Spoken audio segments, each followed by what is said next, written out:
आलू के बहुत ही क्रिस्पी पकौड़े और इसके साथ हम बनाएंगे पकौड़ों का प्रीमिक्स। इसके प्रीमिक्स को आप 1 महीने तक भी स्टोर करके रखेंगे तो ये ख़राब नहीं होगा। तो चलिए चलते हैं इस बहुत ही मज़ेदार से क्रिस्पी पकौड़ों की रेसिपी की तरफ।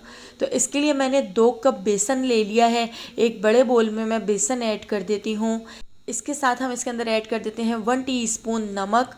हाफ़ टी स्पून मैं इसमें ऐड कर रही हूँ लाल पिसी हुई मिर्चें, हाफ़ टी स्पून लाल कुटी हुई मिर्चें, हाफ़ टी स्पून हल्दी पाउडर मैंने इसमें ऐड कर दिया है, हाफ़ टी स्पून हम इसमें ऐड कर देंगे ज़ीरा, और यहाँ पर 1 टेबल स्पून भर के मैं इसके अंदर ऐड कर रही हूँ कुटा हुआ धनिया।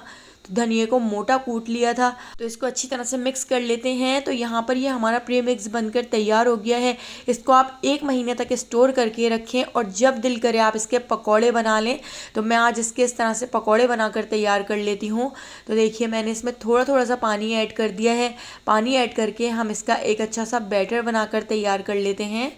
तो देखिए हमने जो बैटर बना के तैयार करना है वो ना ही तो बहुत ज़्यादा पतला होना चाहिए और ना ही बहुत ज़्यादा गाढ़ा होना चाहिए। मैं इसमें बिल्कुल भी कोई सोडा वगैरह ऐड नहीं करती हूँ। इसी से ही हमारे पकौड़े बहुत ज़्यादा मज़ेदार और बहुत ही क्रिस्पी बनकर तैयार होते हैं। अब हम इसके अंदर ऐड कर देते हैं 5 से 6 बारीक कटी हुई हरी मिर्चें, और इसके साथ ही मैंने यहाँ पर ले लिया है हरा धनिया। तो हरे धनिया को भी बारीक कट कर लिया था। हरे धनिए को और हरी मिर्चों को अच्छी तरह से इसके अंदर मिक्स कर लेते हैं। तो इस बैटर से हम बनाएंगे आलू के पकौड़े, जो बच्चों के साथ साथ बड़ों के भी बहुत फेवरेट होते हैं। और इफ्तार में अगर आलू के पकौड़े ना हो तो इफ्तार का मज़ा नहीं आता। तो यहाँ पर देखिए मैंने आलूओं को इस तरह से बिल्कुल बारीक पतला पतला सा कट कर लिया है। गोलाई में मैंने इस तरह से कट किया है। इसको बेसन में ऐड करके हम इसको इस तरह से फ्राई कर लेते हैं। तो कढ़ाई के अंदर मैं इसको इस तरह से डालती जाऊंगी और अच्छा सा गोल्डन सा कलर आने तक मैं इसको फ्राई कर लेती हूँ। तो देखिए यहाँ पे हमने पकौड़ों को फ्राई कर लिया है। पकौड़ों का अच्छा सा गोल्डन सा कलर आ चुका है। तो यहाँ पर अब हम इनको निकाल लेते हैं। इससे ज़्यादा डार्क कलर नहीं करेंगे।